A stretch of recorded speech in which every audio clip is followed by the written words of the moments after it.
If sin A is equal to cos A, find the value of 2 tan square A plus sin square A minus 1.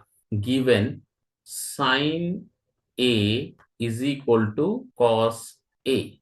Sin A divided by cos A is equal to 1. Tan A is equal to 1. Sin A by cos A is equal to tan A. Tan A is equal to tan 45 degrees.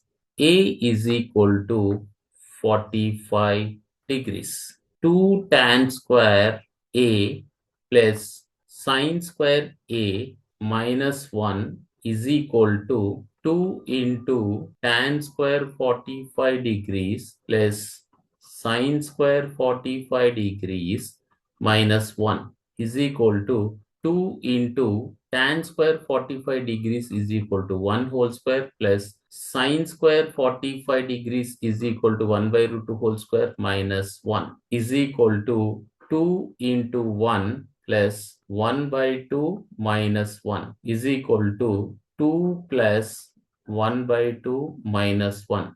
2 minus 1 is equal to 1 plus 1 by 2. 1 plus 1 by 2 is equal to 3 by 2.